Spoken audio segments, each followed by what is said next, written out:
Roosevelt say, we cannot always build the future for our youth, but we can build our youth to the future. The viewers, I hope you're doing well. Today, we're having with us two amazing talents, two beautiful minds who are working hard to make the world a better place. Welcome, Mrs. Dunia Bouhambouz. Hi, thank you.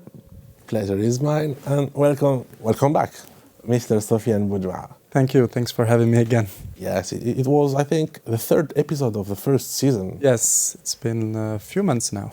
Welcome back for an update. Thank you. So, Mrs. Dunia, please tell us more about you. The audience wants to discover you. Thank you. Thank you for the invitation. I'm very happy to be here with you and with Sofiane. Looking forward to knowing more about his project. So, I've started the RoboKids Academy Algeria a few years ago. After a career in telecom multinational companies for 20 years. So I went out of my comfort zone and started this new business because I'm really passionate about STEM education for kids. It was a new experience for you. Yes, brand new. Brand new. Sofiane, well, it's like the first time. Okay, let's forget the first time. Tell us more about you for the audience who didn't see you the first time. Okay, so my name is Sofiane Boudjoua. I'm basically an engineer. I had quite an unusual journey. So I had my engineering degree, then I started business. I went to a business school. And I came back to doing a PhD in physics, and I found myself working in the engineering consulting company, from where I started being an entrepreneur, and I launched City Locker, the startup in logistics. You're versatile. Yeah, actually, I do a lot of things. So City Locker is a startup based on logistics that developed an IoT solution, an Internet of Things. So we developed a solution to try to solve a few problems of the logistics. One of them is what we call the last mile problem. Actually, the last mile problem is basically when the delivery guy comes in downtown or in the city and he finds traffic, he can't find parking places, parking spots. And the second issue we're trying to solve is the addresses problem. As you may know, in Algeria, we don't always use addresses in the right way, or we don't use them at all. And sometimes also when you do a home delivery, there is a problem of availability. The client is not availability. Home. Yes, exactly. So what we did is that we developed a smart locker solution called City Locker that allows people to get delivered in our lockers and then pick up their parcels whenever they want. So the solution is based on the lockers. There is a mobile application for the end user to get notified and to get access to their parcels. Great. Yes. Mrs. Dunia, so you created RoboKids Academy. When? Why? How? So it all started when my kids attended an event, a robotic event, a few years ago. And after the end of this event, they came up inspired. I remember my elder son told me, "Mom, I want to be a robotic engineer." He never thought about it. He never knew about this job before this event. So with my husband, we looked for after-school activities that could help him to know more about robotics, IoT. Unfortunately, back then there wasn't any school specialized in this field for kids. So we decided to launch this school in 2018, and we really enjoyed having kids learning about STEM, science, technology, engineering, and math in a fun way. And it encouraged us to continue. And now we are very proud of having thousands of kids who attended our training, and we hope we are inspiring them to have brilliant careers and become and get to polytech schools, become like entrepreneur, just like our friend Sofiane. So, tell us more about those kids. How old are they? So we start the training with kids from 5 years old. Oh, Yes, Super it goes young. till the high school. that's great.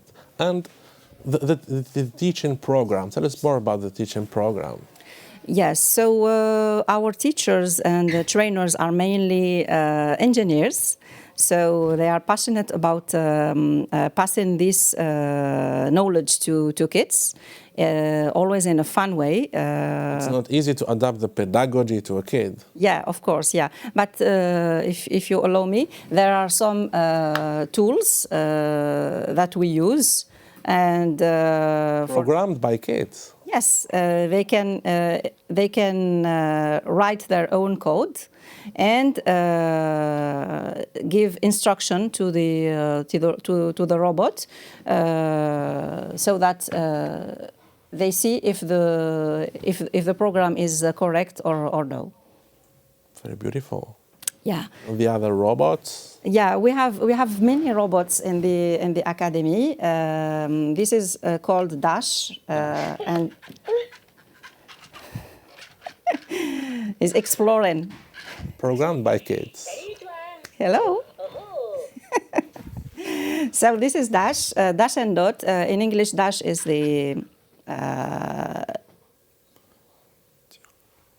Yes. the markers. Markers. So kids start learning coding with these kind of robots. We have also the B-bot. I think Dash likes me. Yeah. And this one is So this is the B-bot. B-bot. This is for the 5-6 years old. 5-6 years. Yeah, they don't have to know how to read before using this, because they just can give instructions with the arrows, and the robot will follow all the instructions. The other category of training is for the middle school kids. So they learn how to build a smart car, for example, using the Arduino cards, which are electronic programmable cards, and they can build it from scratch, Yes. create their own smart car, and it can avoid, for example, obstacles or follow a line or stop when they clap their hands. They really can unleash their creativity and put in it the program they want.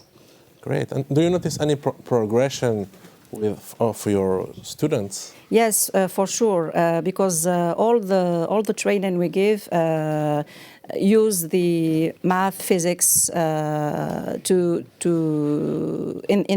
it. So it motivates kids to learn more about math. They can see an application of what they learn in school, and also it motivates them to have good grades and finish the curriculum. That's really beautiful. That's amazing. Hey, Dash. So, Sofiane, tell us about the programmation of City Locker. Well, just to keep on what Mrs. said, I envy those kids, by the way, to have this opportunity to. Back in time, there were no robots. Yeah, and my classes of programming weren't this fun, but by the way. But anyway, it gets more in a more global vision of the future that we seek to have, which is what we call the programming citizens. So.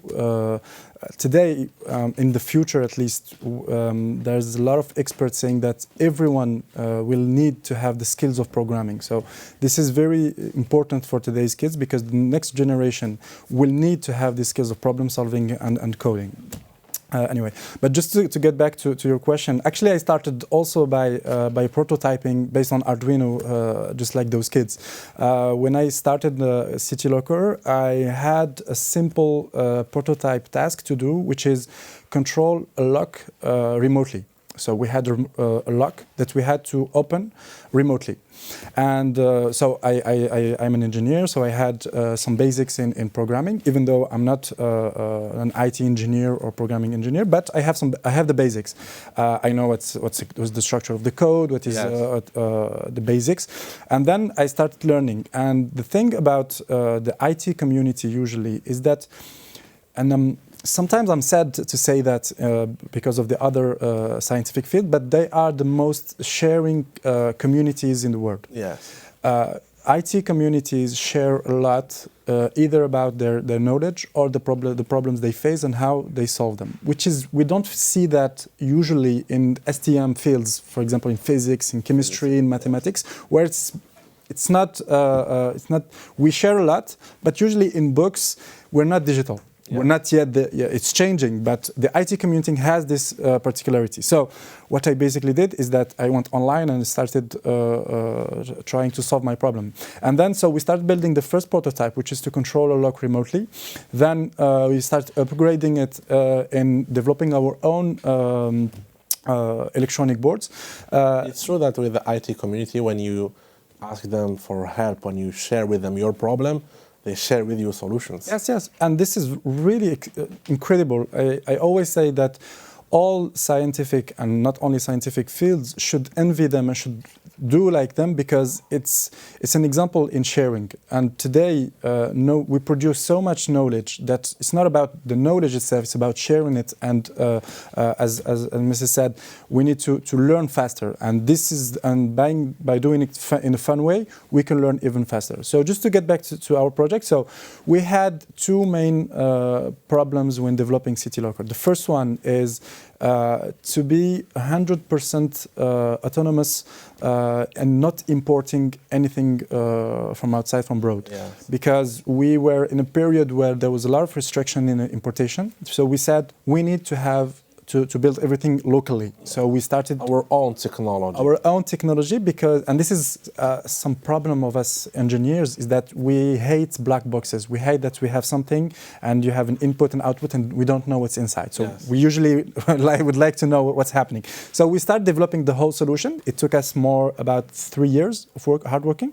So we developed the all engineering of the lockers from the metals, and we started looking for partners in that. We developed our own electronic boards, and then we developed the whole software solution.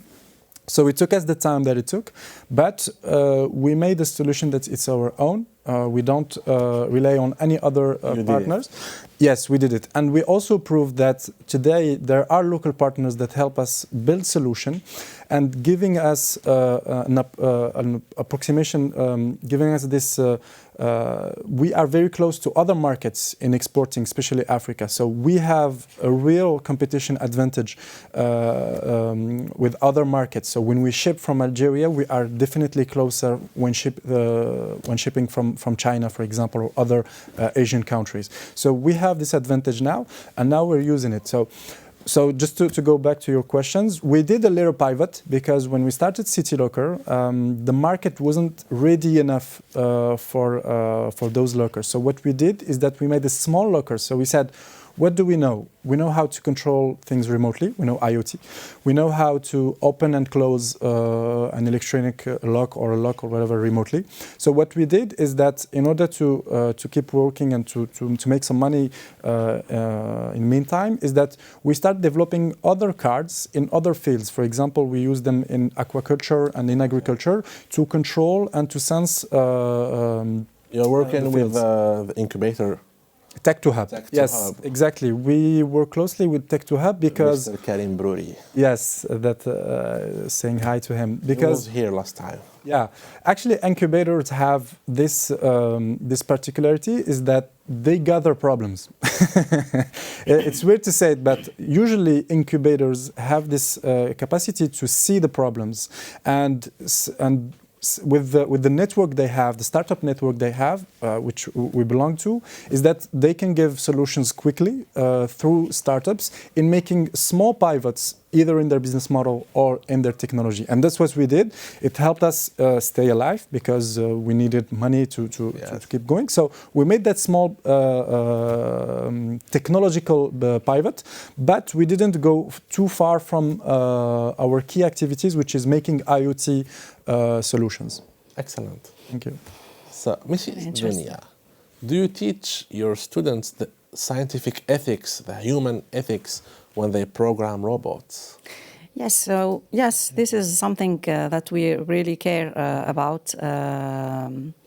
As you know, we also teach them to solve problems, and we try to build the next generation of entrepreneurs.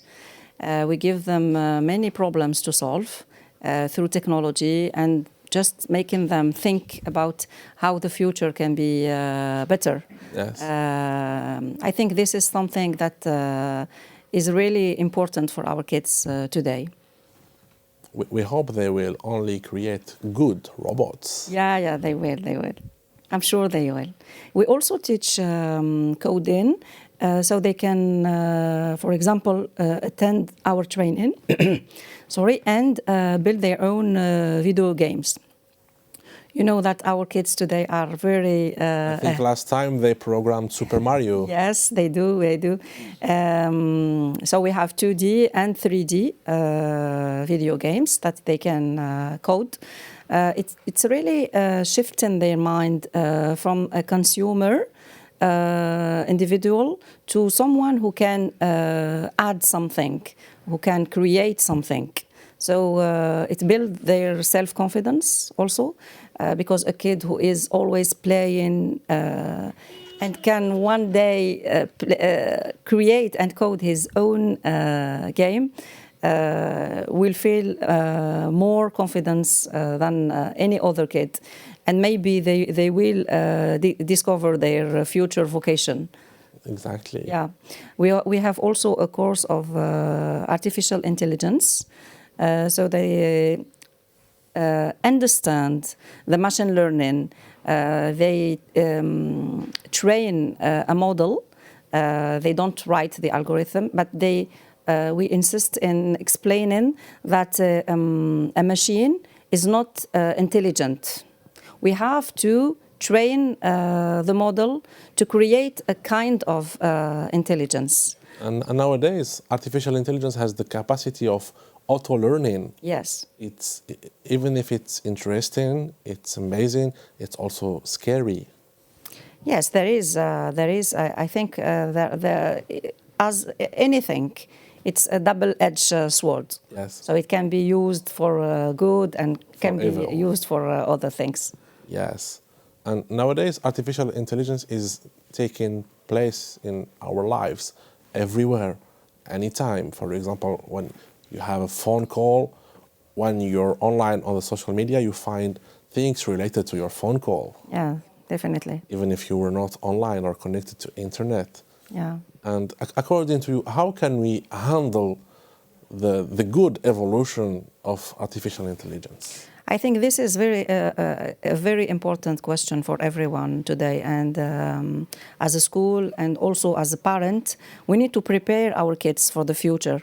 As I was saying, the most, the big threat I can see is that we stay in the consumer mindset.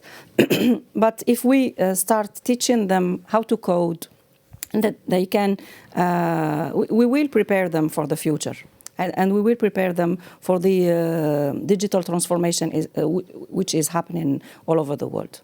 Oh, that's great.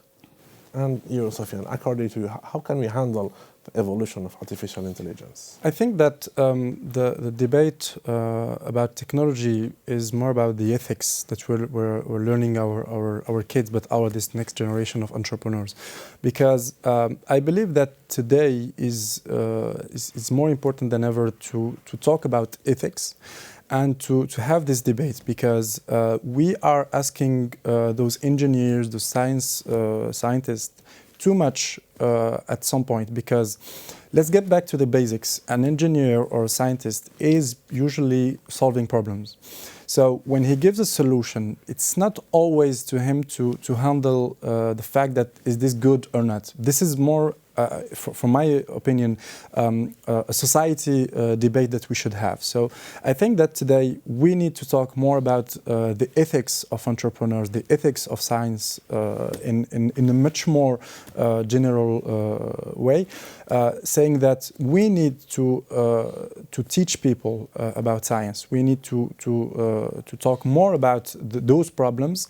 So it starts by training them. It starts by opening the debate, but it starts also by letting people express themselves in different manners. And I think that the COVID pandemic teach us a lot of things, and one of those things is that we, as scientists or as engineers or as people who are in the tech industry, have this idea that everyone is somehow connected and everyone knows more or less about technology. Yes. But the thing about the COVID pandemic is that we had a real issue about trusting the science and the researchers. So we had a lot of troubles in saying that maybe the scientists are wrong, maybe they don't know what they're doing. Yes. So I think that starting from this point, we need to say that we need to talk about ethics, teaching ethics either to entrepreneurs, because it's not about only using the technology, but it's also about using their companies, being ethics in their business, but also teaching much more people about the technology issues and give them the right to express themselves. I see a lot of we can talk about other problems such as nuclear energy, such as maybe the vaccines that we're having. So there are a lot of issues in not only artificial intelligence, but the thing is that we must have a debate, and the debate should be inclusive, including all the society. And to say, but before starting this debate, we must at least confirm that we all talk the same language, yes. Because we cannot debate about artificial intelligence if most people don't know what is artificial intelligence. So it starts from teaching at a different level, starting from the bottom and going up, and assuming that everyone is not really aware as we may think, and then rebuild this debate, and then maybe we will just say we will also exchange. Yes, that's why you went to India. Absolutely. Discover the Indian ecosystem. Absolutely. So is it close to ours? Well, first of all, I'd like to thank the Indian government for this opportunity. Also thanking Algeria Venture, our local accelerator, for giving us this opportunity to go in India. So what we basically did is that we went in a 5-6 weeks program in India, funded by the Indian government. Thanks again to them, that we went there in a program called Technopreneurship, building tech-enabled ecosystems for startups. And so what we did is that we went really to discover the Indian ecosystem, because we had a lot of ideas, wrong ideas about their ecosystem. So India is a very particular country. When it's not really like Algeria. Yes. It's a big country, bigger than Algeria. Yes, there are countries bigger than Algeria. Really? and it's a scoop. Yeah.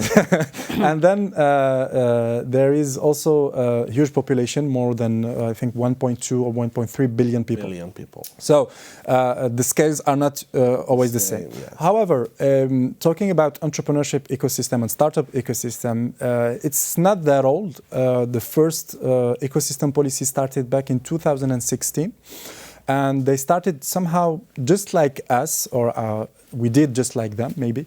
They set up a policy and they started giving a registration for startups, saying you are a startup and you're not, and giving them tax advantages. Labelization, yes.